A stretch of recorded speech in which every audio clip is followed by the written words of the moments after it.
Şevvaş, iyi akşamlar. Bu akşam da Şehbaz, çok değerli bir misafirimiz var. İrfan Yorgun, Civaknas, Viskar. Eee Mamasa hoş geldin. hoş bulduk. İyi akşamlar.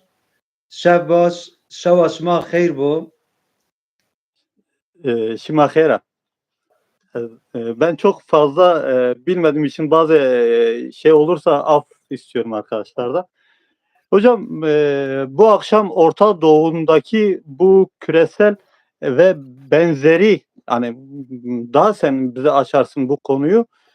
Eee, Ne oluyor Orta Doğu'da? Açıkça böyle girerek söyleyeyim ben. Evet, evet. İyi akşamlar. Bizleri dinleyen, takip eden bütün arkadaşlara, dostlara saygı ve sevgilerimi iletiyorum. Gerçekten de son 5 yıl ve öncesinde bizim yaşamımızı çok etkileyen olaylar oluyor.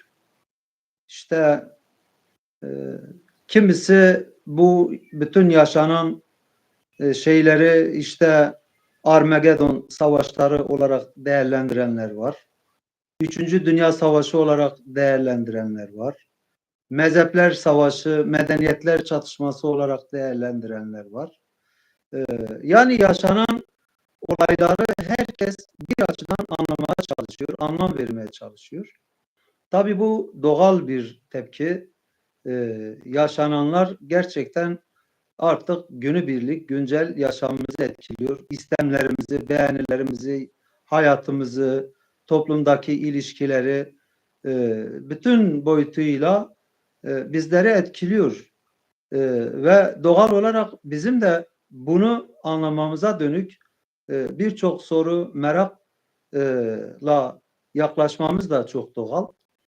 Onun için biz de bu sohbeti inşallah yaparak bütün bu meraklara biraz bir cevap olmaya çalışırız. Şimdi bilindiği gibi e, ben felsefeciyim. Genelde felsefe disiplinleri arasında toplum felsefesi de bu toplumsal değişimlere, işte toplumdaki değişimlerin mantığına, değişimleri ortaya çıkaran etkenlere, boyutlara yönelik çalışmalar yürüten bir disiplin. Bunun dışında tabii ki toplum bilimleri de bu konuda işte sosyoloji ve benzeri toplum bilimleri de bu konuda çalışmalar yürütüyor. Fakat biz bu akşamki sohbetimizde daha çok toplum felsefesi yaklaşımıyla biraz değerlendirmeye çalışacağız. Bu toplum felsefesinde de daha çok benim geliştirmeye çalıştığım bir yöntem var, bir yaklaşım var. Ben bunu holistik değişim felsefesi olarak daha çok tanımladım.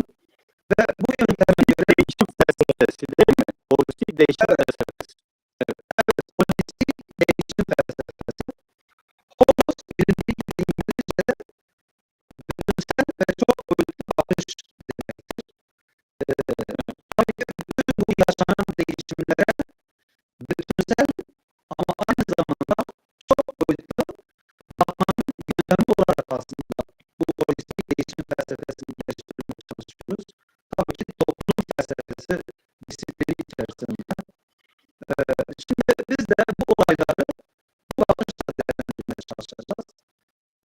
Gerçekten de iki önemli kavramla aslında bunu açıklamaya çalışacağız. Şimdi birinci kavram küreselleşme.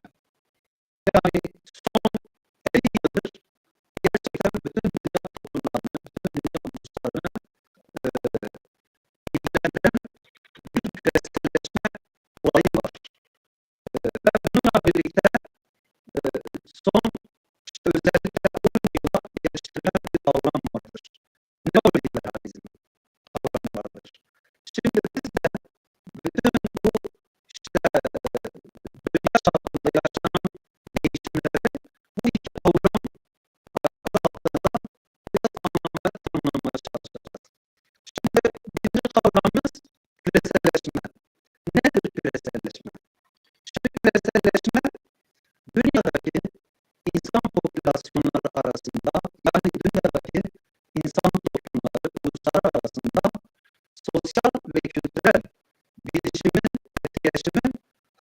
olması olayıdır.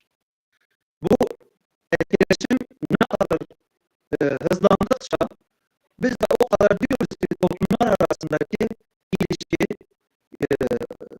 o kadar birbirine yakınlaşmaktadır. İşte bu toplumlar arasındaki çok boyutlu etkileşimi küreselleşme olarak tanımlıyoruz. Şimdi tabii ki çok boyutlu bir olay. Bunun mesela tek yönlü değerlendirilmesi yanlış. Genelde mesela küreselleşmeyi birçok kesim açıklamaya çalışıyor. Ama sadece bunu tek boyut üzerinden değerlendirme yapıyoruz. Yani ya da işte sadece sosyal ilişkiler anlamında ya da işte sadece işte siyasal ilişkiler anlamında ya da sadece ekonomik boyutuyla tanımlamaya çalışıyor. O yüzden küreselleşme aslında çok boyutlu toplumlar arasında, uluslar arasındaki etkileşimdir. Bu boyutlar ne? Toplumlar arasındaki bu boyutlar ne? Kuşkusuz bu boyutların birincisi ekonomik sistemlerdeki gelişmelerdir.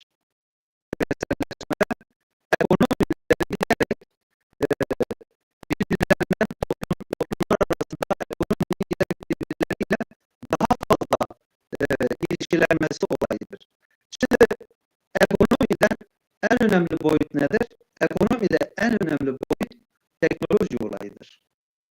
Şimdi mesela dikkat edelim bu Beyemraza, işte bu Karahan Tepe gibi son dönemlerde arkeolojinin ortaya çıkardığı şeyler de aslında teknolojinin toplumların değişiminde ne kadar önemli olduğunu ortaya koyuyor. Şimdi son 50 yılda gerçekten de dünyada çok önemli teknolojik değişimler yaşandı. Bu ulaşım teknolojisinde, bilişim teknolojisinde, özellikle enerjinin üretimi, depolanması ve sunumu teknolojisinde. Yine tarım ve sanayi alanında mesela genetiklerle oynanmaya başlandı. İşte çok fazla verimin artırılmasına dönük çok tarım teknolojileri geliştirilmeye başlandı ve hayvancılıkta işte artık DNA'larla hem genetik hem epigenetik anlamda önemli gelişmeler yaşanmaya başlandı. Şimdi tabii ki bu teknolojik gelişmelerin en önemli boyutu ise nedir? Yapay zeka. Yani çiplerin gelişmesiyle, mikroçiplerin gelişmesiyle öyle bir noktaya geldi ki yapay zeka noktasına geldi. Şimdi yapay zekanın gelişmesi gerçekten çok önemli bir olay. Yani gelecekte insanların hayatını, yaşamını, meslekleri, işte belki de birçok şeyi etkileyecek bir teknolojik durum. Nasıl ki diyelim Kuzey Mezopotamya'da Neolitik teknolojinin gelişmesiyle avcı toplayıcı toplumlardan giderek yavaş yavaş tarım toplumlarına, köy toplumlarına geçişler yaşandıysa, nasıl ki 1600'larda işte sanayi devriminin içten yanmalı motorların gelişmesiyle çok büyük bir gelişme yaşandıysa, günümüzdeki gelişmelerin de niteliği hemen hemen aynı düzeydedir. Yani mesela ve anımsayalım, 1600'lere kadar, yani sanayi devrimine kadar insanların dünyadaki toplam nüfusu 1 milyarın altında. 940-980 milyon civarında. Ama sanayi devriminden sonra günümüzde 8 milyara ulaşmış. Yani son 200 yılda o kadar büyük nüfus yoğunluğu yaşandı ki, demek ki teknoloji insanların yaşamını bu kadar kökten etkiliyor. Şimdi bu teknoloji, yeni teknolojinin açığa çıkardığı bir endüstri var. Endüstri var. Ve bu yeni endüstriye dayalı dünyadaki ticaretin yeniden yapılanması süreci vardır. İşte aslında bugün ya neler oluyor? Mesela nasıl da işte Suriye daha önce Rusya'nın, İran'ın desteklenmesiyle işte 5-6 yıldır, 8 yıldır ilerleme olmuyor da nasıl oldu? 7-8 günde işte bir hareket çıkıp hemen Şam'a yürüdü. Bu gibi bütün aslında merakların altında yatan şey yeni teknoloji, yeni endüstri ve yeni endüstriye dayalı dünyadaki ticaretin yeniden yapılandırılması olayıdır. Yani bir anlamda mesela aslında genel yakın dönemlerde deniliyordu zaten yeni dünya düzeni. Aslında yeni dünya düzeni diye tanımlanan şey dünya ticaretinin yeniden dizayn edilmesidir. Bu ekonomik boyut. Kısaca bunu belirtip hemen diğer boyuta geçelim. Siyasal sistemlerde yeni arayışlar açığa çıkmaya başladı. Mesela yeni kamu yönetme arayışları çok yoğun tartışılmaya başlandı. Bunun içerisinde artık sadece demokrasi kavramı ideal bir yönetim biçimi olarak tartışılmıyor. Yavaş yavaş gündeme heterarşi, holokrasi gibi yeni kulaklarımıza gelen yeni kavramlarla tanışmaya başlıyoruz. İşte bu da küreselleşmenin kendisiyle ortaya çıkardığı yeni kavramlar, yeni olgular. Bununla birlikte siyasal ilişkilerde yeniden değişimler yaşanmaya başlanıyor. Özellikle aile olgusu sarsılıyor. Birçok toplumda aile olgusu sarsılmaya başlandı. Yine birey ile toplum arasındaki ilişki olarak tanımladığımız birçok ahlaki değer değişmeye başlıyor. Bununla birlikte en çok dikkatleri çeken yaklaşım toplum ile doğa arasındaki ilişki olarak tanımladığımız din alanında yeni gelişmeler yaşanıyor. Yeni tartışmalar yaşanıyor. Birçok din yeniden sorgulanmaya başlanıyor. Ve mesela örneğin Teosofist diye bir takım yeni dinler açığa çıkmaya başlandı, tartışılmaya başlandı. Yine ayrıca güvenlik sistemlerinde ve stratejilerinde devrimsel değişmeler yaşanıyor. Yeni teknolojiye dayalı yeni güvenlik sistemleri ve stratejileri oluşmaya başlandı. Mesela dikkat edelim. Son 3 yılda İsrail ve Amerika'nın, İran'ın ve Rusya'nın Suriye üzerindeki etkinliğini asimetrik yeni teknolojiye dayalı bir takım yönelimlerle sınırlamayı başardı. Elimizdeki telefonlarla bunu yapıyor. Mesela çok önemli gördüğü kişilere direktmen ileri teknolojilerle nokta operasyonları yaparak etkisiz hale getirmeye çalışıyor. Bu şekilde İran ve Rusya Suriye'den çıkarıldı. Biz buna ne diyoruz? Artık savaşlar eskisi gibi simetrik bir tarzda yürütülmüyor. Savaşlar asimetrik bir boyuta taşındı. Bunun altyapısında ne var? Altyapısında işte o bahsettiğimiz yeni teknoloji. Ve ileride savaşların boyutu daha da değişecek. Yani eskisi gibi işte diyelim düzenli orduların işte birbirlerine karşı işte o eski askeri taktik ve yöntemlerle savaşma stratejileri artık yavaş yavaş teknolojiyle köklü değişimlere uğruyor. Onun için güçler karşısındaki çatışmalarda da asimetrik bir yaklaşım ortaya çıkıyor. Ve en önemli boyut ise toplumsal zihniyet alanındaki değişimdir. Şimdi toplumsal zihniyet alanında karmaşık öğretiler, doktrinler açığa çıkmaya başladı. Genelde mesela eskiden düzenli toplumlarda biliniyor. Genelde ortodoks ideolojiler, ortodoks öğretiler gelişiyordu. Ve bunun karşısında yenilenme olduğunda bunun karşısında yavaş yavaş heterodoks öğretilerle o daha önce çıkan bir öğreti yenileştirilmeye çalışılıyordu. Ama şu anda yaygın yaklaşım paradoks düşünceler gelişmeye başladı. Evet. Son özellikle 10 yılda mesela düşünmelerin çoğu bizim tanımladığımız, şimdiye kadar tanımladığımız herhangi bir ideolojinin içerisine girmiyor. Yani ideoloji dışı düşünceler şu an daha revaç durumda. Biz bunlara paradoks düşünceler diyoruz. Şimdi bunun da nedeni işte bahsettiğimiz küreselleşmenin toplumlar üzerinde yarattığı etkilerdir, etkileşimlerdir. Tabii ki küreselleşmenin en önemli boyutlarından birisi ise bölgeselleşmedir. Yani küreselleşme karşısında işte kendisini korumaya çalışan toplumlar, uluslar farklı refleksler göstermeye başlıyorlar. Bazı topluluklar direktmen karşısında yer alıp kendi konumlarını, kendi düşüncelerini daha da radikalleştirmeye çalışırken mesela genelde bu işte radikal Hocam, İslami hareketler hocam gibi.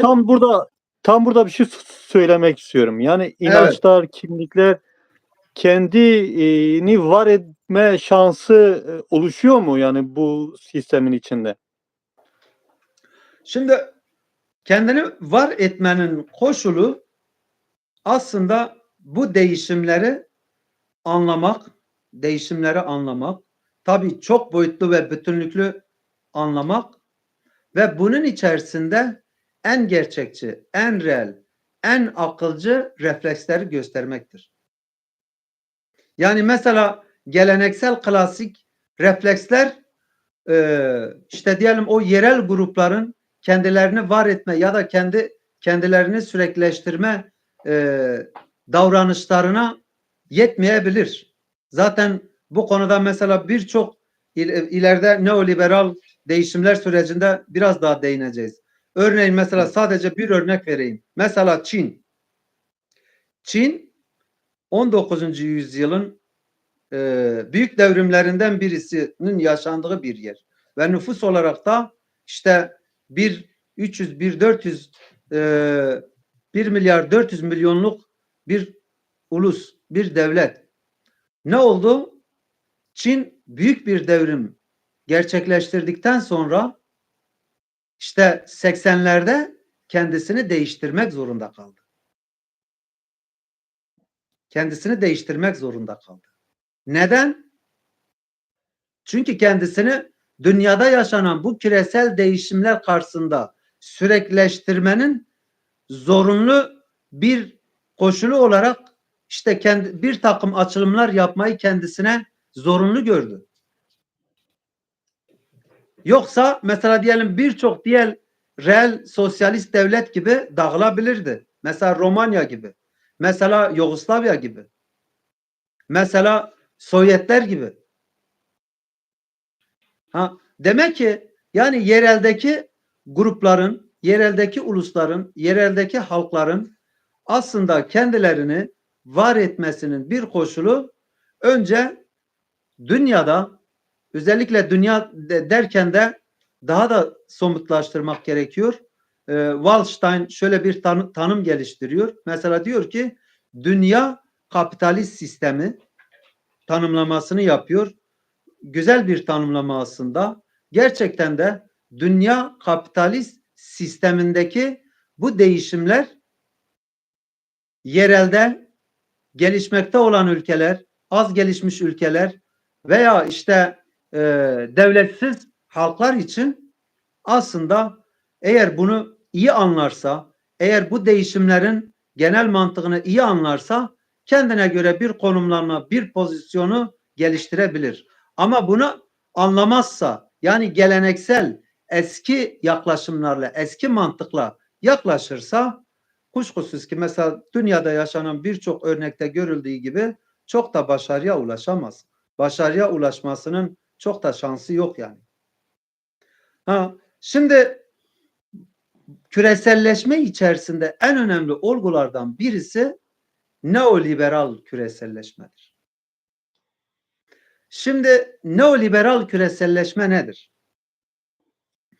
Neoliberal küreselleşme demin bahsettiğim dünya kapitalist sisteminde işte neredeyse 12. yüzyıldan beri şekillenen dünya kapitalist sisteminde iktidarın kendisini yeni teknoloji, yeni endüstri ve dünyadaki yeni ticarete göre kendisini giderek küreselleştirmesi olayıdır. Şimdi neoliberalizm aslında bunun öğretisidir. Yani yeni özgürlükçülük. Liberalizm zaten biliniyor. Liberta'dan İngilizce işte Latince liberta özgürlük kavramından geliyor ve yeni özgürlükçülük öğretisiyle aslında dünya yeniden dizayn edilmeye çalışılıyor. Dünyadaki o özellikle dünya ticaretinin yeniden dizayn edilmesidir. Tabii dünya ticareti yeniden dizayn edilirken dünya devletlerinin de siyasal olarak buna göre dizayn edilmesi gerekiyor. İşte bu açıdan neoliberalizm denildiğinde aslında daha önce kurulan ulus devletlerin yeni dünya ticaretine göre değişim ve dönüşüm sürecine girmesidir. Şimdi burada neoliberalizmde en önemli şey sermayedir. Çünkü biz sermaye çağında yaşıyoruz. Mesela birçok tanım, birçok ekonomist bu tanımda hemfikir. Yani şu an hegemon olan sermayedir dünyada. Yani uygar toplumlar içerisinde şu an dünyada hegemon olan sermayedir. Şimdi bu sermayenin güç olduğu, sermayenin hegemon olduğu bu çağda neoliberalizmin en önemli ögeleri neler? Açık ki sermayenin en önemli ögesi şirketlerdir. Zaten sermaye aslında şirketlerle doğuyor. Şimdi mesela tarihin ilk işte kapitalist devletleri genelde feodal devletler içerisinde İtalya'da işte Floransa, Venedik, Ceneviz, Pisa gibi şehir devletlerinde feodal sistemler içerisinde deniz aşırı çalışan tüccarların aslında o kapitalist devletlerin birbirleriyle çatışması sürecinde ticaret yaparak, deniz aşırı ticaret yaparak aslında giderek sermayeyi kendi ellerine biriktirme ile oluşan en temel örgütlenme şirketlerdir. Dolayısıyla dünya ticaretini yeniden düzenleyen de şirketlerdir.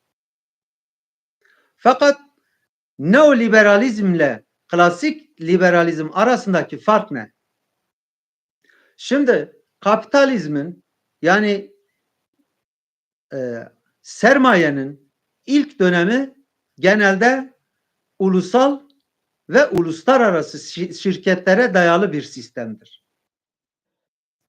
Yani bunlar nedir? Mesela diyelim işte Amerika'da ilk dönemde oluşturulan Rockefeller, Rothschild, Almanya'da Schaeffer şirketleridir. İşte daha önce işte duyduğumuz Singer gibi birçok şirket. Şimdi küreselleşme ile birlikte farklı şirket türleri ortaya çıkmaya başladı. Bunlar hangisidir? Bunlar da çok uluslu şirketler ve küresel şirketlerdir. Şimdi dünyada ilk oluşan çok uluslu şirket 1600'larda İngiltere'deki Doğu Hindistan şirketidir. Ve hemen akabinde 1602'lerde Hollanda Doğu Hindistan şirketi ve ondan sonra İsveç Afrika şirketidir. Ve bu süreçten sonra artık ulusal ve uluslararası şirketlerin yanında giderek hızla çok uluslu şirketler gelişmeye başladı. Ve son dönemde küresel internetin, World ağın gelişmesiyle birlikte bir farklı şirket yapılanması olarak bu kez küresel şirketler gelişmeye başladı. Şimdi işte bu küresel şirketlerin, çok uluslu şirketlerin gelişmesiyle birlikte dünya sermayesi içerisinde şirketler arasında bir takım çelişkiler daha fazla ön plana çıkmaya başladı. Özellikle 1929 dünya ekonomik krizinde bazı şirketler tekelleşmeye başladılar. Yani çok uluslu şirketlere dönüşmeye başladılar. Krizler karşısında kendi tedbirlerini alarak artık üretimlerini sadece bir devlette değil, üretimlerini bir iki devlette yapmaya başladılar. Veya üretimlerini bir devlette yapıp bunun satışını, pazarlamasını farklı 2-3 devlette kurumlaştırmaya çalıştılar. Ve böylelikle çok uluslu şirketler krizler sürecinde, dünya savaşları sürecinde birçok şirket iflas ederken çok uluslu şirketler genelde çok merkezli oldukları için krizlerden daha güçlü çıkmaya başladılar. Ve akabinde 70 krizi, 73 krizi ve en son 79 krizi ile birlikte bu şirketler neredeyse dünyanın 100 ekonomisinin içerisinde ilk 51 güçlü ekonomisi düzeyine geldiler. Ve etkinlikleri o kadar arttı ki artık devletler üzerinde siyasette de etkin olmaya başladılar. Siyasette müdahale etmeye başladılar. İşte biz bu sürece neoliberal küreselleşme diyoruz. Ve gerçekten de günümüzü çok fazla etkilemeye başladı artık. Şimdi dünyada neoliberal süreç nasıl başladı? Önemli olan bir nokta da bu.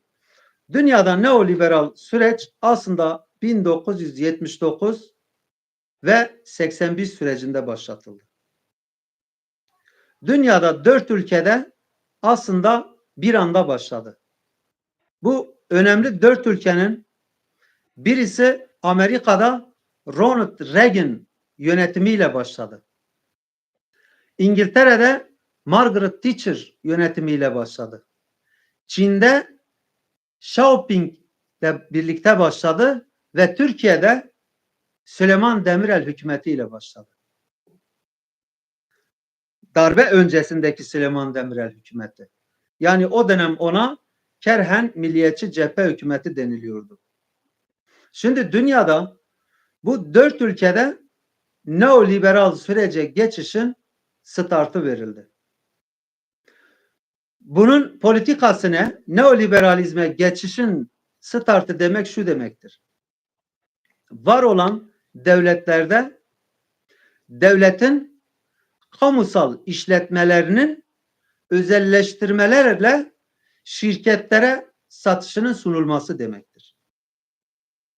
Yine devlet bünyesinde kalan işte bir takım kamusal alanların mesela örneğin sağlık, işte emekli sigortası ve benzeri bir takım devletteki kamusal alanların şirket mantığıyla yeniden düzenlenip şirket mantığıyla yönetilmesi demektir.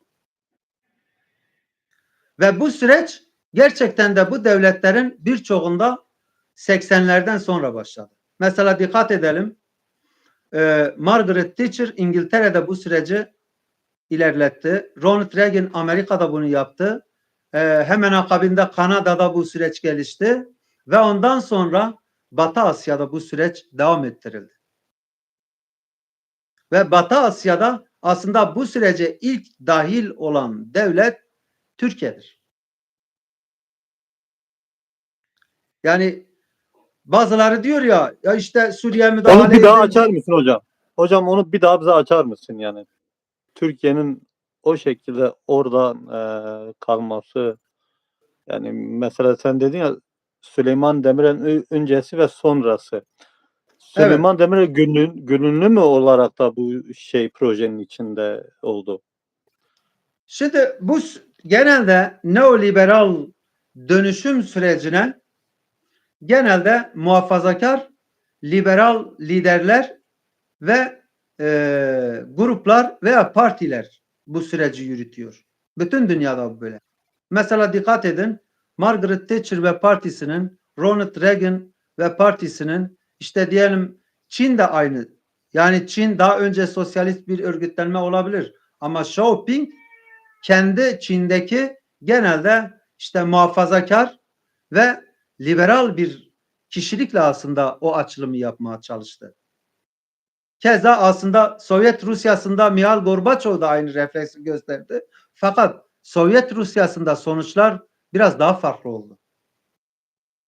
Tekrardan kendisini toparlama veya işte yeniden örgütlenme süreci Çin'e benzer bir tarzda gelişmedi. Biraz daha savrulma. Ama Yugoslavya'da bu çok daha farklı bir biçimde gelişti. Daha fazla mesela bölünmelere neden oldu. Türkiye'de ise aslında o dönemin işte liberal muhafazakar hareketi olan Süleyman Demirel, işte daha önce Demokrat Parti, ondan sonra devamında Adalet Partisi aslında bu sürecin ilk adımlarını attı. Hangi kararlarla? Genelde neoliberal geçiş süreçleri yasal ve anayasal düzenlemelerle bunlar ilerletilmeye çalışılıyor. Bütün dünyada aslında bu böyle. Şimdi bu da nedir? Bu da daha çok dediğim gibi liberal, muhafazakar liderler ve öncüler partiler çerçevesinde aslında yürütülüyor. Eğer süreç bu biçimde ilerlemezse, mesela Suriye'de olduğu gibi bu sefer farklı yöntemler denenmeye başlanıyor. Yani farklı yöntemler dediğimiz şey ne? Mesela diyelim Esad direndi. Bu neoliberal değişim karşısında işte Rusya'yı, İran'ı yanına alarak, Hizbullah'ı yanına alarak direnmeye çalıştı. Cevap vermedi yani değişim sürecine, Suriye'nin yeniden yapılanmasına. Ne oldu? İşte 2011'de Arap Baharı diye bir süreç geliştirildi Tunus'ta. Ve Arap Baharı ile birlikte Batı Asya'da ne oldu? Tunus, Yemen, işte Mısır, işte Libya ve Suriye'de birden bir takım hareketlikler gelişmeye başladı. Ve bu Arap Baharı ile birlikte bu hareket 2011 hareketlenmesinde aslında birçok bu bahsettiğim devletlerde neoliberal sürece dahil edildi. Mesela Tunus, Yemen, Mısır dahil edildi. Libya biraz bekletmeye alındı. Ama Suriye buna direndi. Suriye buna direndi. Ardından ne gelişti? Hemen Suriye'de iç savaş. İşte bu ikinci aşama. İç savaşla yıpratıldı ve en son asimetrik savaşla işte daha önce 4-5 yıldır işte düşürülemeyen Suriye hükümeti neredeyse 7-8 günde düşürüldü yani. Şimdi bunlar yöntem. Bunlar hepsi neyin yöntemi? Bunlar daha önce işte dünya kapitalist sistemi sürecinde özellikle İngiltere, Fransa, İtalya'nın ulusal ve uluslararası şirketleri tarafından yeniden dizayn edilen, ulus devlete göre dizayn edilen dünya sisteminde artık çok uluslu şirketlerin biraz hegemon hale gelmesinden sonra neoliberal sürecin başlatılmasıyla ulus devletler yavaş yavaş yeniden neoliberal devlet yapılanmasının sürecine dahil edilmesi sürecidir aslında bu. Ve Türkiye'de de en son 80'de başlayan, yani darbeden önce Süleyman Demirel hükümeti ve 24 Ocak kararlarıyla başlatılan bu süreç bazen durağan hale geldi. Mesela genelde aslında 2011'lerde de aslında belli bir duraganlaşma sürecine girdi ama İkiz Kuleler saldırısıyla birlikte bu süreç yeniden hızlandırıldı. Ve bu yeniden hızlanma sürecinde dünyanın denilebilir ki yani önemli birçok ulus devleti aslında bu sürece dahil edildi. Batı Asya'da benim gözlemlerime göre bu sürecin dışında kalan bir tek İran var şu an. Yani onun dışında birçok ulus devlet değişti, dönüştürüldü ve en son Türkiye'de 2000 sanırım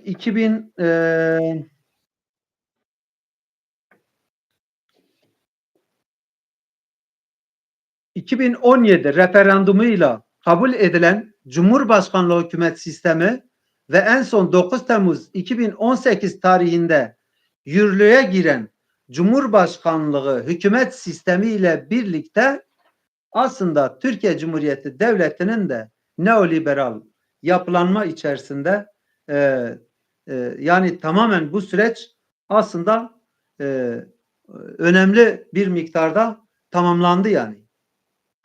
Yani diyelim Türkiye'nin üzerinden söyleyelim. Kabul edildi mi? Kabul etmek zorunda mı kaldı veya da direnmek gibi ya veya da bunu kabul etmemek gibi bir şansı var mıydı? Kabul etmeme gibi bir şeyi diretti mi? Ben bunu kabul etmiyorum gibi bir emareleri oldu mu? Evet. Aslında birçok ülkede olduğu gibi mesela diyelim Türkiye'de de tabii bunlar hepsi bizim gözlemlerimiz. Yani gözlemlerimizi de neye dağıtıyoruz? Biz işte dünyadaki küreselleşme, ondan sonra neoliberal küreselleşme ve dünya ticaretinin yeniden dizayn edilmesi ama neye göre? Çok uluslu şirketlerin çıkarlarına göre. Yani artık ulus ve uluslararası şirketlerden çok uluslu ve küresel şirketlerin çıkarlarına göre yeniden dizayn edilmesi teorisine diyelim, görüşüne göre aslında yerelde ki ulus devletler içerisinde hepsi birlikte kabul etmediler. Niye? Çünkü diyelim Türkiye'de Türkiye Cumhuriyeti Devleti kurulurken kuşkusuz belli bir süre içerisinde Türkiye'deki ulusal pazar endeksli Türkiye'de gelişen bir ulusal sermaye de gelişti. Ve ulusal sermaye ile birlikte Türkiye'de zaten askeri ve siyasi bir bürokrasi vardı. Genelde Türkiye'de hegemonik güçler bunlardı. Tabii uluslararası güçlerle işte çeşitli ittifaklar halinde.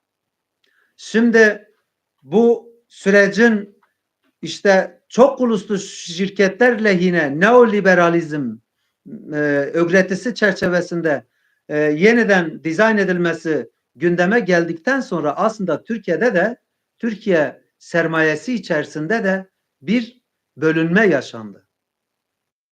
Yani tepkiler oldu. Hemen akabinde gelişen 12 Eylül darbesinin belki de yani bir yönü bu. Yani mesela henüz 12 Eylül darbesinin işte neden yapıldığı ya tam daha net değil yani. Niye bu darbeler yapılıyor? Mesela bunlar tam net değil.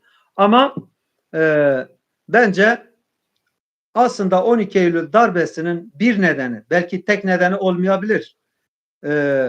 Bu ilk başlatılan neoliberal sürece geçiş sürecinin adımı olarak karşısında 12 Eylül darbesi daha çok Türkiye'deki ulusal sermayenin desteklediği ve ulus devletçilerin desteklediği bir süreçti.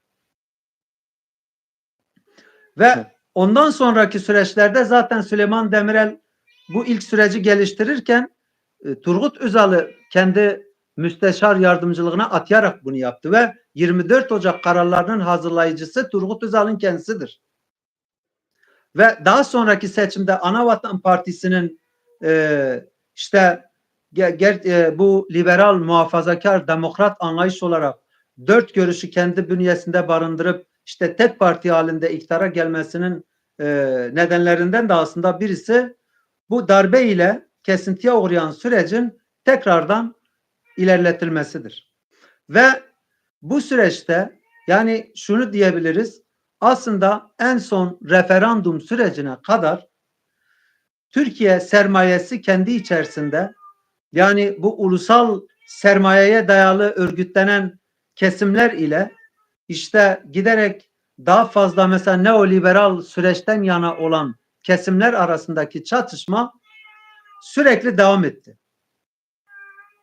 Sürekli devam etti. İrfan Tabii Hocam, ki birkaç soru var. Bunların arasında da belki kaçırmayalım. Bu arada onlara da sorayım. İstersen not alırsın, istersen onlara da cevabını da verirsin. evet. Ali arkadaşımız bir iki soru sormuş. Liberalizm, vahşi kapitalizm yeni dünya düzenindeki maskesi midir? Demiş. İki soru demiş ki teknoloji, ekonomik sermaye gücü neoliberalların elinde ulus devletlerin sonunu mu geliyor? Ezilen halkların nasıl örgütlemeli? En sonunda şunu demiş, dünya ırkçı partilerin yükselişine neoliberalizmde bir ilgisi var mı? Evet, gerçekten güzel sorular. Yani şimdi neoliberalizm şu, yani yeni olan, yeni özgürlükçülük. Şimdi ne oldu da mesela bu eski özgürlüğe karşı yeni özgürlük öğretisi geliştirildi?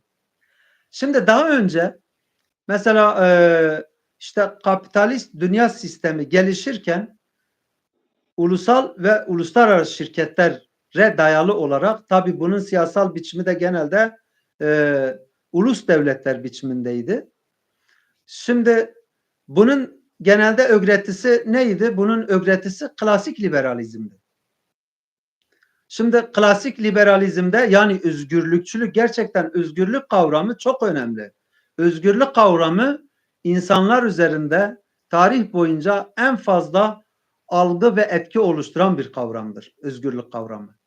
Şimdi tabii burada klasik veya sosyal liberalizmde kastedilen şey ne?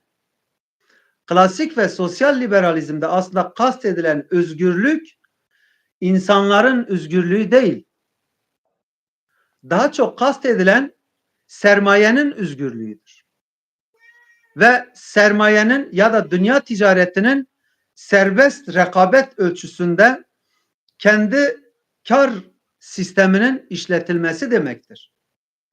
Tabii sermaye bu özgürlüğü işte ticaretin, özel mülkiyetin, işte şirketleşmenin önünü aştığı düzeyde bu özgürlüğü tanımakta. Bunu destekleyen, yani bu işte diyelim sermayenin birikimini, sermayenin rekabetini destekleyen diğer bireysel, siyasal veya bunun gibi özgürlükleri buna endeksli olarak kabul etmekteydi. Ama işin merkezinde genelde mülkiyetin, genelde serbest rekabetin, genelde sermayenin özgürlüğü merkezde yer alıyor. Şimdi neoliberalizmde ne? Neoliberalizmde yine sermaye var. Yine sermaye dayalı özgürlükler var. Fakat bu kez sermaye çok uluslu şirketlerin dünya çapında dünya ticaretinin önünün açılmasına dönüktür. Yani bu noktadan sonra ne oluyor? Ulus devletler aslında neoliberal küreselleşmenin önünde engel haline geliyor. Nedir? Mesela diyelim ulusal sınırlar, işte ulusal yasalar çok uluslu şirketlerin birçok devlette yatırım yapmasına, birçok ülkede üretim yapmasına çoğu kez engel olmaya başlıyor.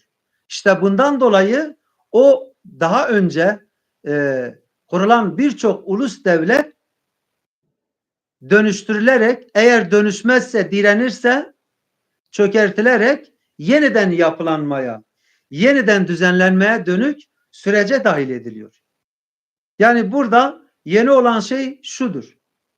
Daha önce ulusal ve uluslararası şirketler ve bunların serbest piyasası, serbest rekabetine dayalıydı.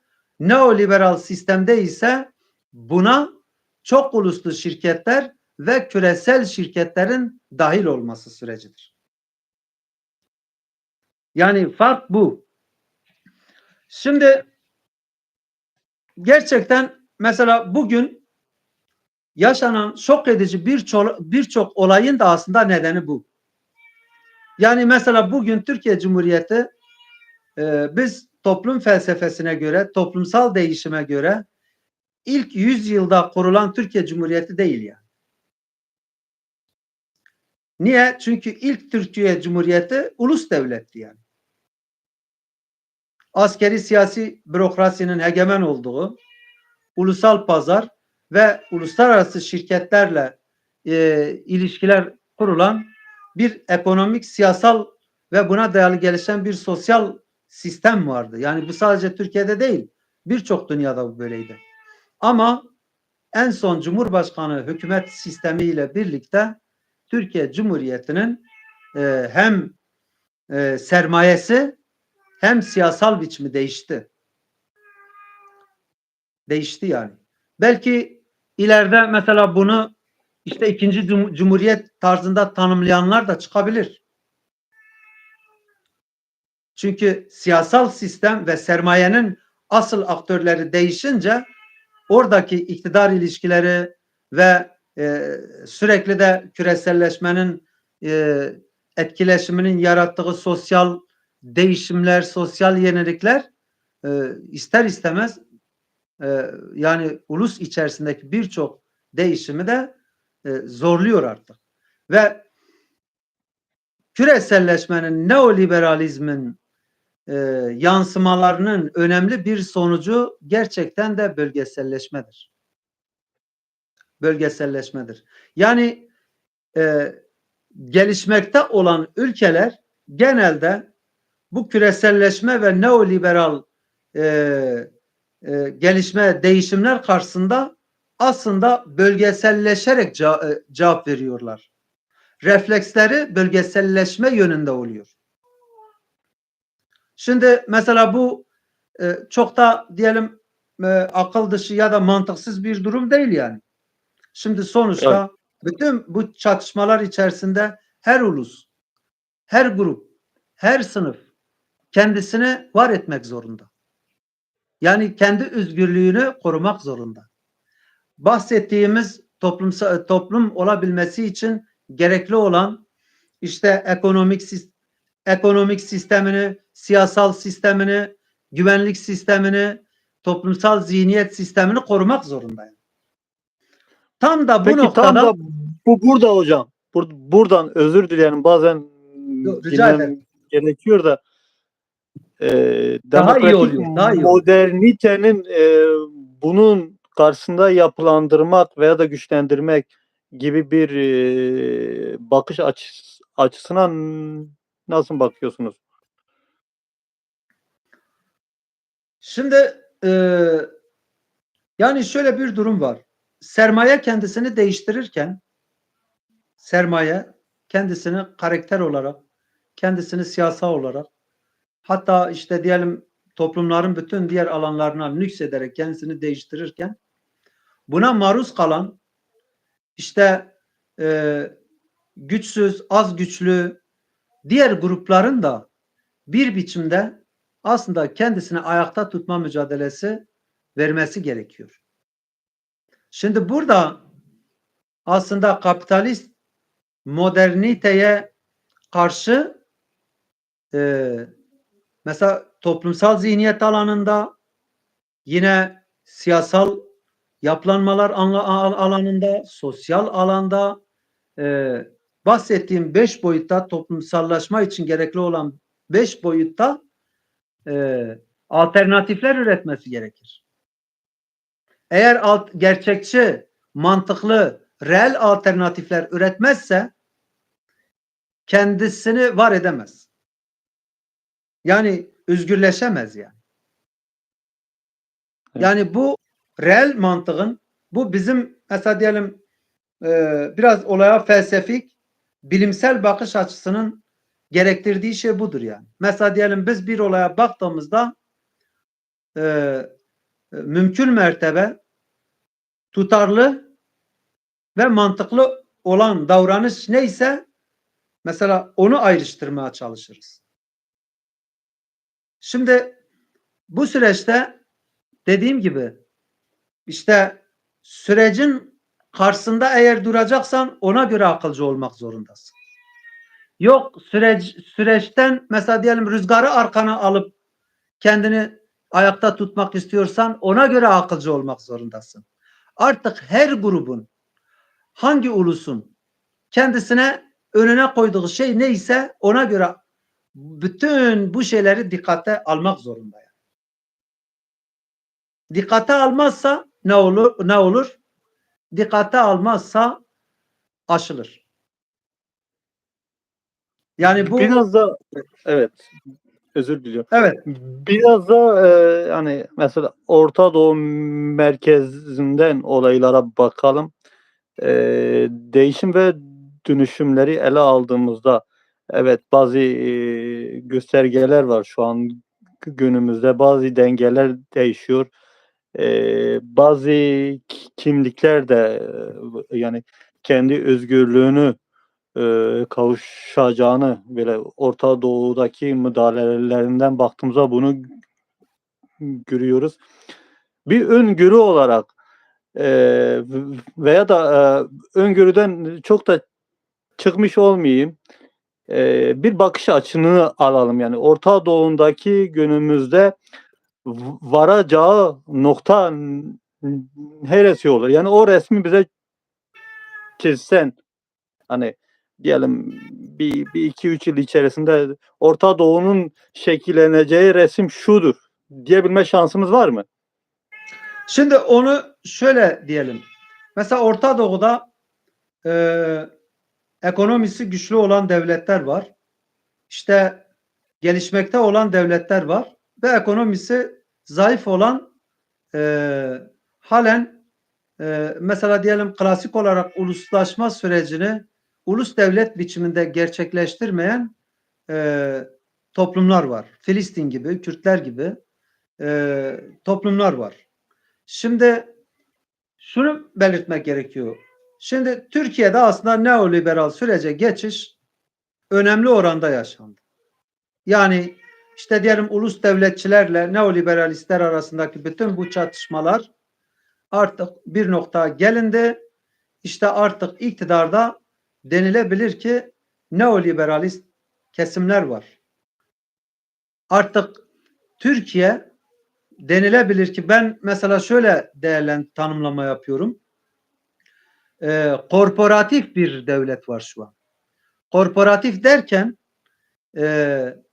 yani şirketlere dayalı bir devlet yapılanması var. Bunlar nedir? Bunlar aile şirketi, cemaat şirketleri ve cemiyet şirketlerinden oluşan bir sermaye ve bu sermayenin iktidarı var. Yani bu çok önemli. Yani bir önceki süreçten farklı olan şey budur aslında. Mesela diyelim Koç Holding, Yıldız Holding, Cengiz Holding, işte diyelim BMZ Holding, işte Semerkant Holding. Mesela bütün bu şirketlerin içeriğini deşin, arkasından ya bir aile çıkar, ya bir cemaat çıkar, ya da bir cemiyet çıkar.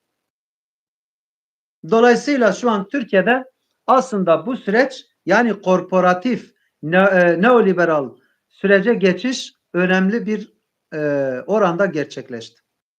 Şimdi İsrail zaten bu süreci kendisi yaptı. Önemli bir ekonomik güç olarak. Suudi işte 2011'den sonra Suudi, Mısır, Yemen Bunlar zaten kendileri bu sürece geçiş yaptılar.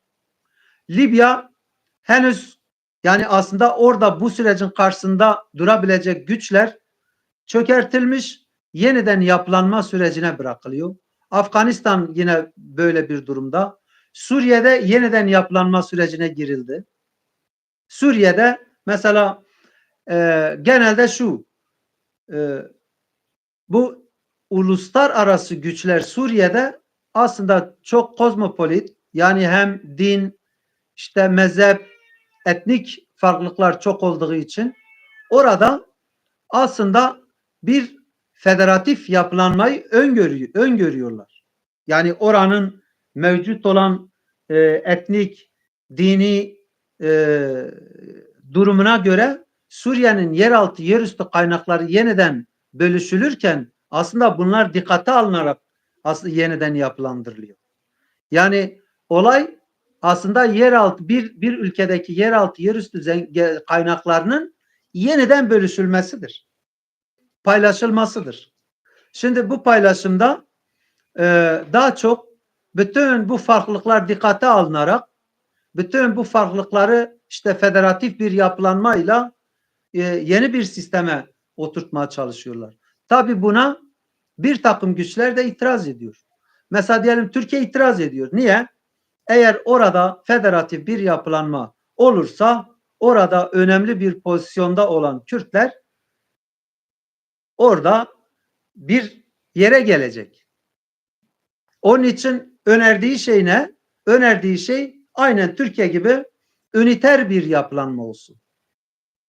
Yani yine şirketler birliği olsun ama üniter olsun. Soru. Ha. Soru hocam. Evet. Kültürel realizm. Soru gelmiş. Bunu biraz tabii bu bir barış bildirisinin içinde de olduğu için bazı halkın kafasıyla bununla ilgili biraz da karmaşa, belki bizim konumuzun dışında da bir şey de olabilir. Bununla ilgili bize bir açar mısınız hocam? Ne demek istedi Sayın Ucalan orada yani? Evet. Şimdi bununla birlikte şunu da hemen açayım. Mesela buna biraz değineyim. Aslında o da ona benzer. Şimdi dedi ki mesela yerel güçler yani gelişmekte olan güçler bölgeselleşme biçiminde buna tepki veriyor. Türkiye aslında buna refleksini giderek, daha önce farklı olabilir ama giderek bölgeselleşme biçimde bir tepki refleks sürecine girmiş durumda. Şimdi Türkiye böyle bölgesel bir rekabete, yani Türkiye'deki şirketlerin bölgesel bir rekabete girmeye başladığında Türkiye'nin 3 sınırında kimler var? Kürtler var. He. Şimdi Türkiye sınırındaki neredeyse nüfusu işte artık 50 milyonu bırakalım, yani daha fazla bir yani resmi olmasa bile ama gözlemleniyor. Nüfus daha farklı. Şimdi 50 milyonun üzerinde olan bir işte diyelim toplumu göz ardı ederek bölgeselleşebilir mi? Yok. Bölgeselleşemez. Kaldı ki mesela diyelim eğer bu konuda halen o ulus devletçi politikaları yürütürse akabinde İsrail buna nasıl tepki veriyor? İsrail bölgesel düzeye geliyor. Ha, karşısında İran var. Mesela diyelim İran Suriye'ye içlerine kadar girdi. Niçin Suriye'ye girdi? Bölgeselleşmek için. Rusya girdi. Bölgeselleşmek için. Yine aynı biçimde Suudiler var. Yani bölgeselleşme refleksini sadece Türkiye vermiyor. Şimdi bu noktada daha önce kurulan ilişkiler yeni sisteme göre daha önce ittifak olan bir takım güçler ekonomik rekabette, serbest piyasa rekabetinde giderek birbirine rakip hale gelebiliyor. Ha, burada gerçekçi, reel tepki göstermek zorundasın. Aynı diyelim kültürel realizme karşı işte siyasal realizm de gerekli. Siyasal realizm nedir? Bugün Bahçeli'nin gösterdiği reflekstir. Yani Bahçeli siyasal bir real refleks veriyor. Niye? Çünkü biliyor yani mesela Türkiye bölgeselleştiğinde işte potansiyel bir toplumu karşına almaktansa onu ya yanına alırsın ya da en azından sana düşman olma pozisyondan çıkarır. Ha, aynı şey kültürel realizmde şudur. Küresel Evet. süreç içerisinde yani bu giderek uluslararası etkileşim, bilişim içerisinde diyelim sen de kendini var etmek istiyorsan yani diyelim Kürtler eğer kendi kültürünü, dilini işte kendi sosyalitesini korumak istiyorsa mesela bütün bu değişimler içerisinde değişimlerin yönünü yine bu güç dengelerini gözeterek ona göre kendi yaklaşımlarını gözden geçirmek zorunda. Kültürel realizmin aslında şey budur. Daha önceki düşünceni, fikirlerini, stratejini, örgütlenme biçimini yeniden gözden geçirmedir. Günün koşullarına göre, günün durumuna göre, günün çelişkilerine göre yeniden gözden geçirmedir. Yani böyle şöyle bir anlayış hakim olduğu için yani anlamıyor ama sanki işte kimliğinden, kültüründen vazgeç gibi bir çağrı varmış yani bunun içinde. Öyle bir algıya vardığı için ben bu soruyu sordum. Şimdi ben mesela tabii o da bir kaygı yani. Mesela diyelim dedim ya küreselleşme olurken bölgedeki bir takım güçler farklı refleks gösteriyor. Mesela diyelim aşırı radikal muhafazakar kesimler, IŞİD veya radikal İslami kesimler daha fazla mesela kendi şeyini, kültürünü daha da keskinleştiriyor. Ama mesela diyelim bazı kesimler giderek mesela şunu örnek vereyim. Bu küreselleşme karşısında sosyalist hareketlerin durumuna baktığımızda genelde birçok sosyalist hareket marjinalleşti. Niye? Yani bu önemli bir sosyal araştırma konusudur da. Şu an adacıklar biçiminde. Adacıklar biçiminde. İşte diyelim Küba'nın bir durumu var ve tartışılıyor Küba'da nasıl bir açılım yapalım. İşte İtalya'da bir takım mesela Mondragon tipinde bir takım hareketlikler var. İşte halk hareketlikleri var, halk meclisleri var ve bunlar hepsi arayış içerisinde. Ama henüz yani tamamen işte diyelim dünya kapitalist sistemi karşısında işte dünyayı etkileyebilecek alternatif bir toplumsal inşa yok yani. Sürdürülebilir, gelişen, yayılan bir alternatif yok. En çok gelişen hareket benim gözlemime göre alternatif küresel hareketidir. Niye? Alternatif küreselciler şunu yapıyor. Mesela diyorlar ki biz küreselleşmeye karşı değiliz. Biz küreselleşmenin yarattığı tahribatlara karşıyız. Ve buna göre mesela diyelim çevre hareketleri, işte iklim değişikliği hareketleri, ne bileyim sosyal haklar, işte kadının pozitif ayrımcılığına dayalı gelişen hareketler gibi bunun gibi mesela birçok hareket alternatif küresel hareketi içerisinde yer alıyor ve giderek alternatif küresel harekete güçlü bir konuma gelmiş durumda. Ve şunu yapıyorlar. Mesela diyelim şu an çok uluslu şirketler dünya ekonomisine etkiliyor yani. Dünya siyasetine, ekonomisine etkiliyor. Bunlar şirkete karşı değil. Çok uluslu şirkete karşı. Ama şirkete karşı değil. Tam tersine yeni bir kavram geliştiriyorlar. Diyorlar ki kooperatif şirket. Bak bu bir Yani alternatiftir. Bu bir evet. alternatiftir. Hemen şunu diyelim. Mesela diyelim eskiden güvenlik sorunu, bütün ulusların önemli güvenlik sorunu olur. Güvenlik sorunu genelde mesela birisi sana orantısız güç uyguladığında sen de ona karşı işte zor örgütünü ayarlarsın. Bu ya gerilla mücadelesi biçiminde olur ya da daha farklı düzenli ordular biçimde ya da işte diyelim gerilla hareketlenmeleri biçimde refleks gösteriyordum. Ama şimdi ne yapılıyor? Bakıyorsun birçok güvenlik resmi yasal yerlerde bile özel güvenlik şirketleri biçiminde yapılıyor. Mesela dikkat edelim Putin ve onun güvenlik şirketi arasındaki krizi anımsayalım. Buna lejyonvari hareketler diyebilir miyiz? Tabii, tabii. Yani artık güvenlik bile günümüzde özelleşti. Mesela diyelim Türkiye'de artık zorunlu askerlik süresi indi, bedelli işte normal bir hale geldi.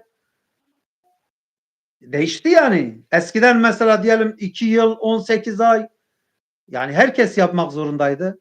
Niye? Çünkü Türkiye'de de güvenlik önemli oranda özelleşti. Sadat ve benzeri gibi bir takım şeyler. Başka ülkelerde de buna benzer bir takım şeyler var. Yani Yani demek ki şunu, nedir? evet hocam. Hı. Şunu Hı. mesela diyelim güvenli veya da adil bir liman değilse bir ülke, orada herhangi bir yapı, herhangi bir şirket orası adres edilmez yani. Uğramaz. Ya da orası adil bir liman yapar, sonra oraya uğrar, sonra oraya malını satar yani. Böyle okuyabilir Aynen. miyiz? Tabii tabii. Şimdi çok uluslu şirketlerin özelliği şu. Mesela daha önceki süreçlerde genelde krizler olduğunda, krizler karşısında diyelim işçi sınıfı, işte emekçi sınıfı buna tepki gösterdiğinde bir takım haklar veriliyordu yani. Ama şimdi mesela dikkat edin. Emeklilik maaşı şu an asgari ücretin de altında. Hastaneye gidiyoruz. Mesela diyelim normalde sigorta primi ödüyorsun. Hastaneye gidiyorsun. Ama sen ilaç alırken, hastaneye giderken işte 900, 700, 1000 lira ücretler yine ödüyorsun. Şimdi burada ne değişti? Burada şu değişti. Türkiye'deki veya işte diyelim diğer ülkelerde de böyle düzenlemeler şirketlerin dışarıda rekabet etmesine dönük yeniden düzenlendi. Şimdi şirketlerin dışarıdaki rekabetini artırmak için içerideki emek üzerinde, iş gücü üzerinde baskılamalar kuruluyor. Şimdi bu da neoliberal ekonominin bir parçası. Diyelim sigorta artık bir özel şirketler gibi yönetiliyor. Zaten TEDAŞ benzeri gibi şeyler artık özel işletmeler yani. Özel şirket usulüne göre yönetiliyor.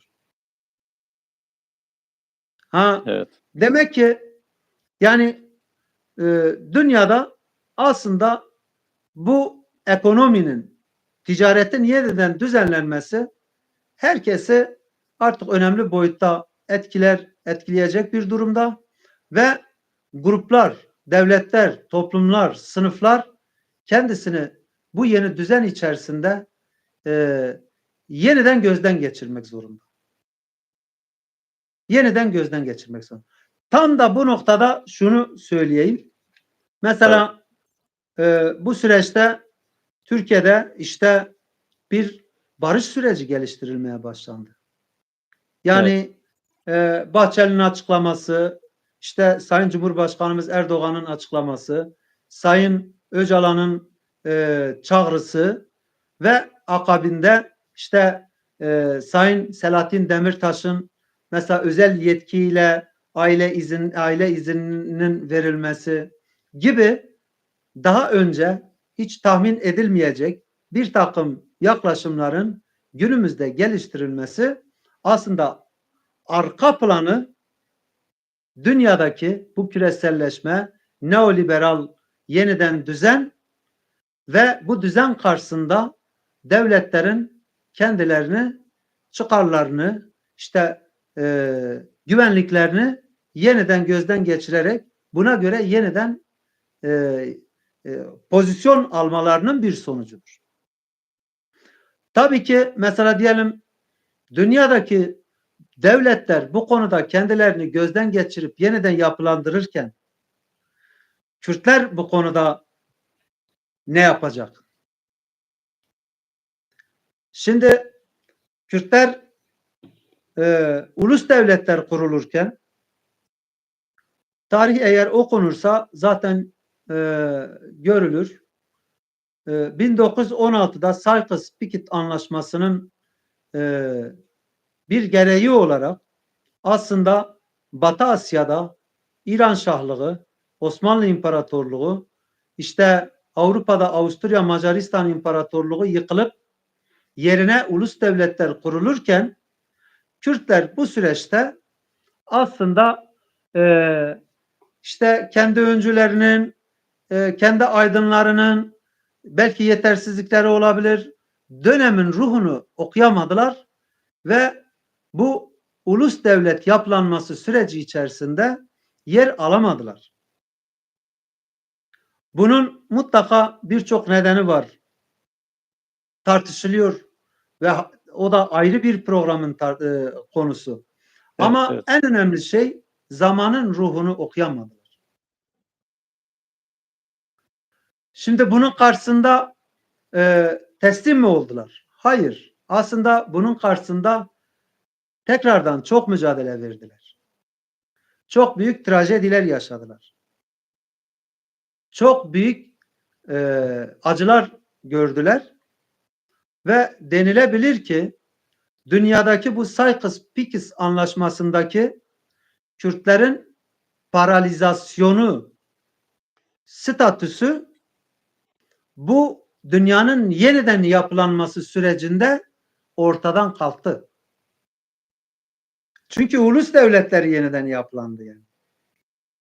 Dolayısıyla Kürtler üzerindeki bu paralizasyon çok önemli. Paralizasyon bir toplumun toplumsal sistemlerinin dağılmış olmasıdır. Bunun karşısında polarizasyon ise bir toplumun temel toplumsal sistemlerinin bir kutup çerçevesinde yeniden bir araya gelmesidir. Şimdi Kürtler 19. 20. yüzyılda paralize olmuş bir toplum. Uluslararası güç dengelerinin çıkarlarına ters düşmesi, süreci anlayamamaları ve birçok sebepten dolayı bu süreçten paralize olarak çıktılar.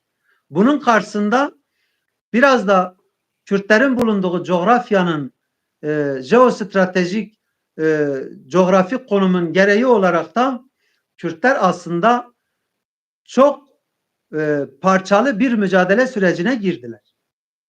Evet. Her parçada farklı bir mücadele süreci yaşandı. Ve bu süreç içerisinde 80'lere gelindiğinde aslında farklı bir durum içerisinde yavaş yavaş aslında yeniden görülmeye başladılar. Ve şu denilebilir. Kürtler 90 ve 95 sürecinde aslında önemli oranda kendi ulusal devrimlerini gerçekleştirdiler. Tabii ki bu devrimleri klasik diyelim Marksizmin ya da Machiavelli'nin pozitivizmin klasik sistemine göre olmadı. Niye? Çünkü Kürt coğrafyası, Kürt toplumunun da çok farklı bir özelliği var. Genelde çok kültürlü ve çok parçalı bir gerçekliği var. Ve çok parçalı bir devrim gerçekleştirdiler. Ve 90-95 süreci aslında Kürtlerin birçok parçasında devrimsel bir süreçti. Evet. Şimdi ondan sonraki süreç, şimdi şu var. Mesela diyelim biz toplum felsefesinde şu bağlantıyı çok önemsiyoruz. Değişimi nitel ve nicel olarak farklı tanımlıyoruz. Mesela diyoruz ki niteliksel değişimlere biz devrim diyoruz. Aslında devrim dönüşüm demek. İngilizce karşılığıdır yani. Hani bazıları bunu çok böyle ideolojik bir takım şeylere anlamının dışında kullanıyor. Devrim dönüşüm demektir yani. Niteliksel değişim demektir. Evrim ise nedir? Evrim gelişim demektir. Bu nedir? Niceliksel değişim demektir. Evrim ve devrimi biz değişim kavramı üzerinden açıklıyoruz. Şimdi Kürtler aslında 90-95 sürecinde önemli oranda toplumsal zihniyet alanında bir dönüşüm yaşadılar. Devrimi yaşadılar. Ondan sonraki süreç ne? Ondan sonraki süreç gelişim sürecidir. Yani şöyle bir benzetme yapalım. Şimdi bir çocuk doğana kadar olan süreç nedir? Devrim sürecidir. Şimdi çocuk Devrim. doğduğunda ne olur? Gelişme süreci başlar. Çocukluk, gençlik ve giderek gelişir. Şimdi bu devrim sürecindeki stratejiler, taktikler, yöntemler, örgütlenme biçimi ayrıdır. Ve devrim çok kısa bir süreyi kapsar. Devrim öyle çok uzun bir zamanı kapsamaz. Çünkü niteliksel değişimler uzun bir zamanda olmaz. Kısa ve en kısa zamanda gerçekleşen şeylerdir. Ondan sonraki süreci biz uzun zaman olarak değerlendiririz ve gelişme süreci deriz. Evrimin zamanı uzundur. Ve evrimin de stratejisi, örgütlenmesi, taktikleri farklıdır. Niye? Doğan bir çocuğa sen sürekli mesela onun işte doğması için müdahale edersen ne olur? Doğmuş bir çocuk yani. Doğan çocuk ne yapacak? Gelişmeye dönük yaklaşımlara muhtaç. Annesinin sütünü emmeye muhtaç. İşte diyelim dengeli beslenme zorunda. Uykusunu çekmek zorunda. Tıpkı toplumsal değişimlerdeki evrimsel süreç de böyledir. Evrimsel sürecin kendine göre bir ruhu, kendine göre bir örgütlenmesi, kendine göre stratejisi, kendine göre bir taktiksel yaklaşımları vardır. Eğer bir hareket veya bir toplum veya bir ulus devrimi gerçekleştirdikten sonra gerçekleşmiş ise devrim, ona sürekli devrimsel yöntemlerle yaklaşırsa ne olur? Fransız devrimindeki meşhur söz olur. Der ki devrim çocuklarını yer. Sürekli devrimcilik diye bir şey yoktur. Yani salt devrimcilik de olmaz.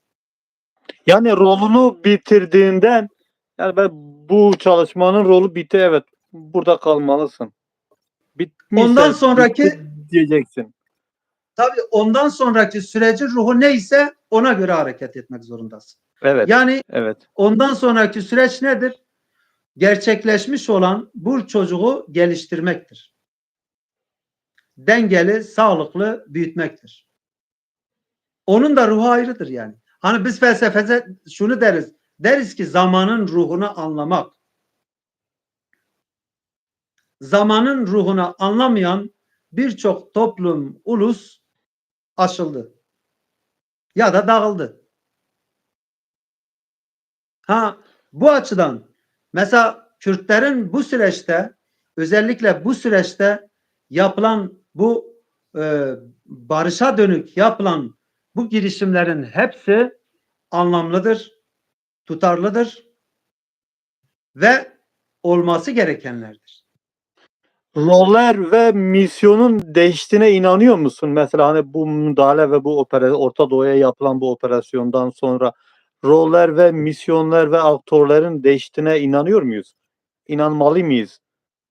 Evet, şimdi orada şudur. Mesela diyelim birçok hareket devrim yaparken çok da böyle karşı tarafın hani samimiyetine, suyuna bakarak yapmaz yani. Evet, evet.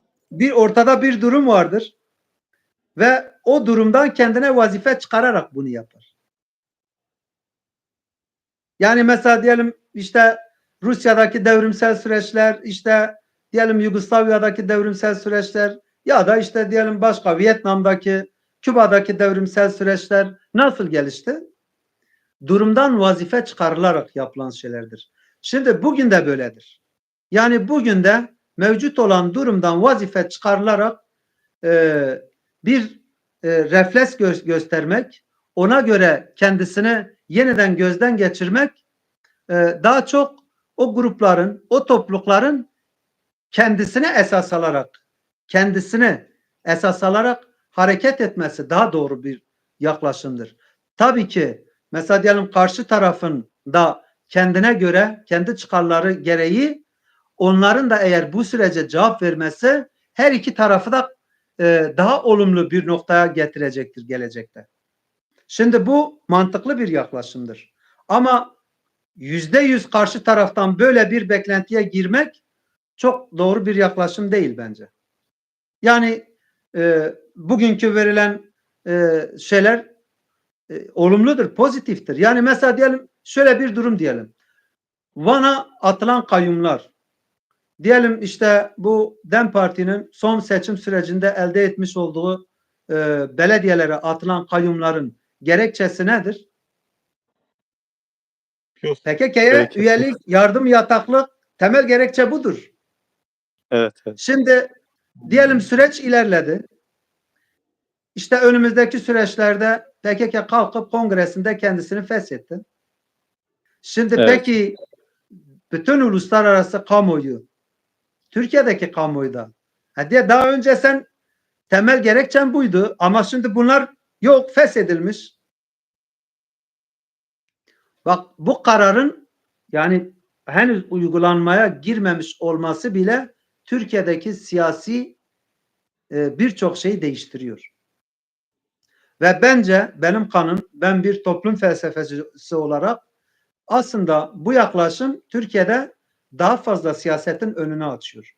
Daha fazla Türkiye'de DEM Parti'nin, işte Halkların Demokratik Kongresi'nin veya Kürt toplumunun kendi kurum, yine Türkiye'deki bütün ötekileşmiş, bütün dışlanmış emekçi kurumların önünü açan bir hareket. Evet. Ona destek veren bir hareket. Ortamın daha çok terörize edilmesinin koşullarını ortadan kaldıran bir hareket. Bu Yani açıdan da bu ötekileştirme diyelim, bu hani terörize etme, hani bahaneler söylediğiniz gibi o kadar bahane, oraya kayyum atma bahanesiyle şeyine bir şey ortaya koyuyor ya, işte sen bahane budur. Ben tamam. Gelin oturalım. Doğal olarak benim hak ve hukuk, benim alabileceğim, yani doğuşta olarak bana gelen, hani benim dilimdir, varoluşumdur. Senin neyse benimki de aynı. Bu ülkede, bu toprak parçasından kardeşiz ya. Bir kardeşin payı neyse. Ne ondan fazla ne eksik istiyorum. Senin dilin istediğin gibi yaşa, benim bir şeyim olmasın. Ben de senin sana hak olan bana da hak olsun. Silah ortada kalktığı zaman, ki kalkacaktır umuyoruz. Eee, Bu bütün bahaneleri elden alınıyor. Değil mi hocam?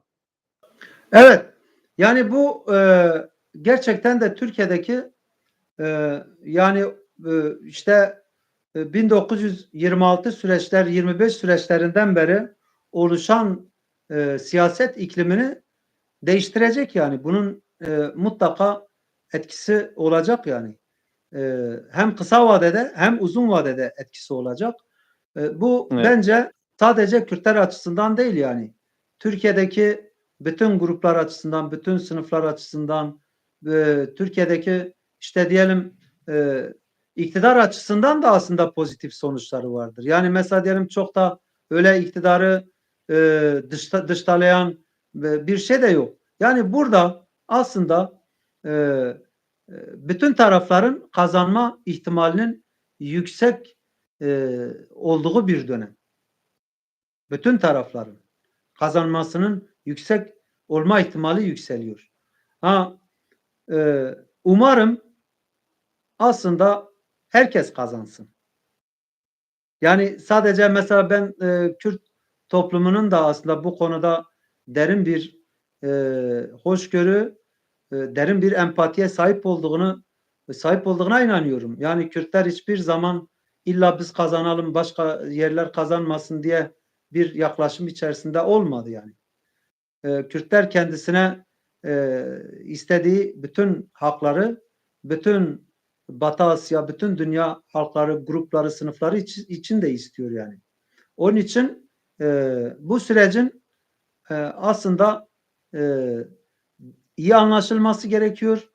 Bu sürecin aslında işte demin anlattığımız dünyadaki gelişmeler, tarihsel gelişmeler gibi derin bir arka planının olduğunu aslında kavramak gerekiyor ve ona göre geleceğe dönük ona göre herkesin aslında bu sürece katkı sunması gerekiyor.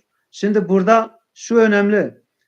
Kürtler aslında bu süreçte en önemli şey bu toplumsal polarizasyona güç vermeli.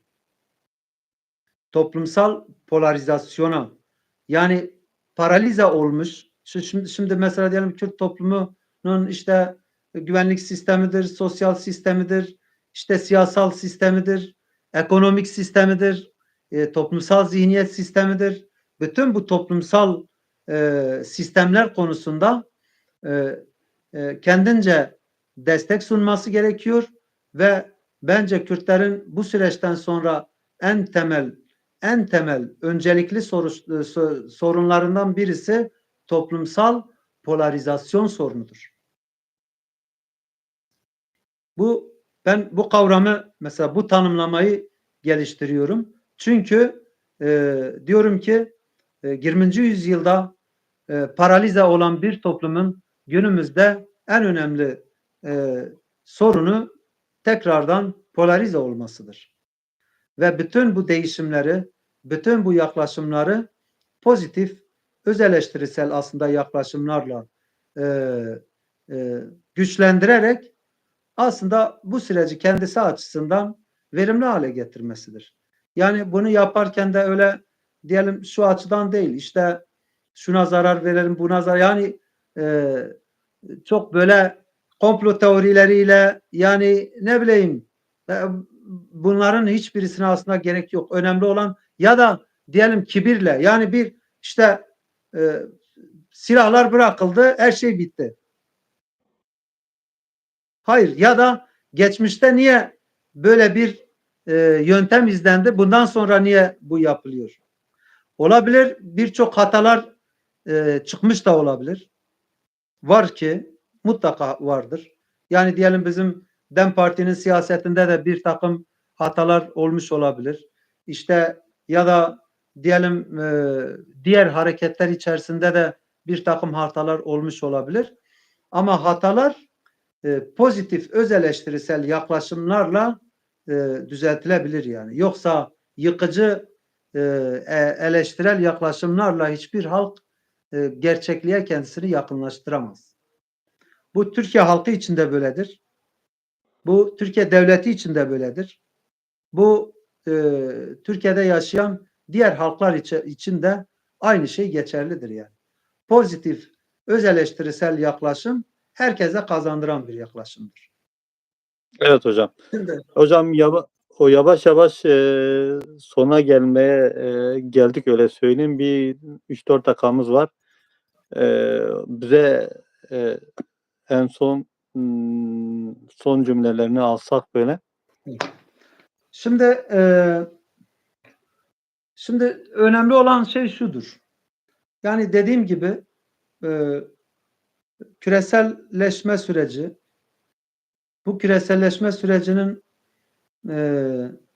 iyi değerlendirilmesi, mesela dediğim gibi mesela bir alternatif küresel hareketinin yaklaşımı biraz daha farklı.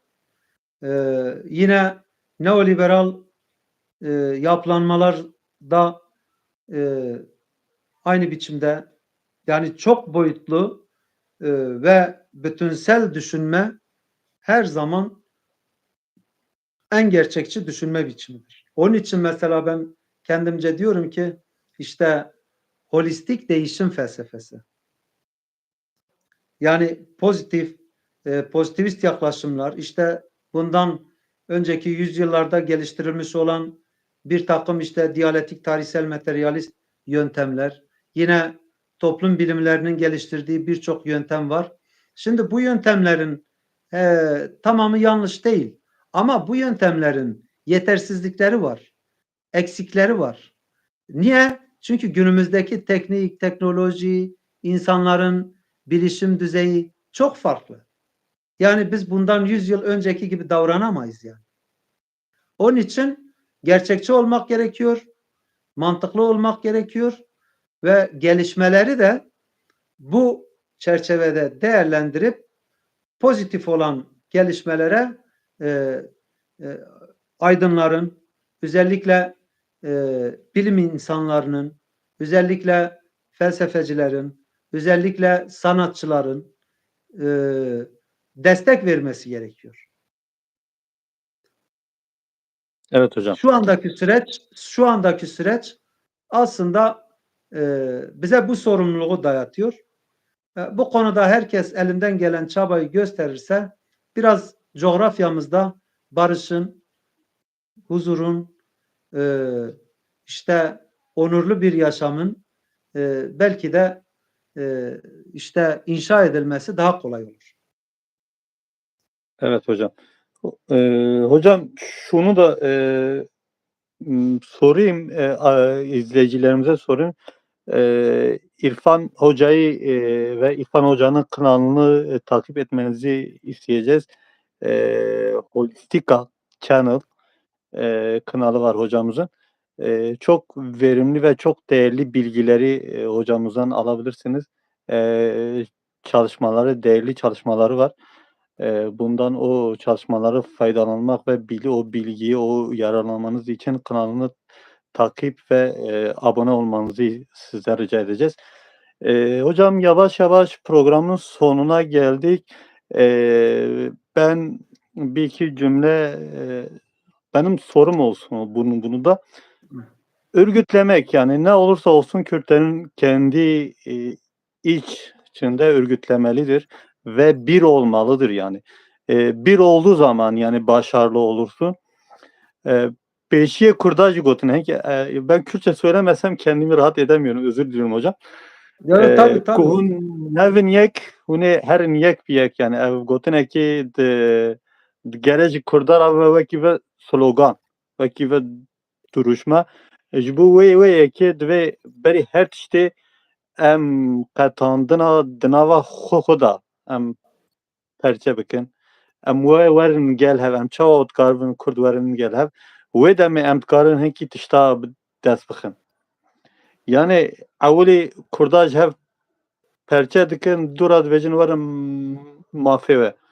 Hêja mamoste qala mijarekê kir got di mijarê de ev heye. Sînorên van her sê dewletê ku li dora Tirkiye ne qenî ve 6-7 milyon Kurd dijîn. Yani belkî di resmiyetê de bavekî nêkê ve bavekî fermî em divîn ew qet dijîn. Ji bo wê rojhilata navîn tê guhertin. Em bêjin rola Kurda jî tê guhertin. Gerek em ji xwe ji hebûna xwe, ji rêxistina xwe, ji tekoşîna xwe, ji vê ked û xweydana xwe em bawer bikin. Em gelek spas dikin ji bo mamoste, nivîskar, felsefevanên Kurd, İrfan Yorgun. İro me bi tenê nehişt. Hocam çok çok teşekkür ediyorum. Bizi yalnız bırakmadınız. O değerli bilgileri bu akşam bizimle paylaştığınız için. Sağ olun, var olun hocam. Ben de başta sizlere teşekkürlerimi sunuyorum. Bize bu fırsatı, imkanı tanıdığınız için. Bizi takip eden, dinleyen bütün arkadaşlara da saygı ve selamlarımı iletiyorum. Onurlu gelecekler, özgür gelecekler diliyorum herkese. Ve iyi akşamlar diliyorum. Şabaş, iyi akşamlar. Şabaş, evar baş. Şavaş ma hayır bu. Şabak, eyvallah. Şabak.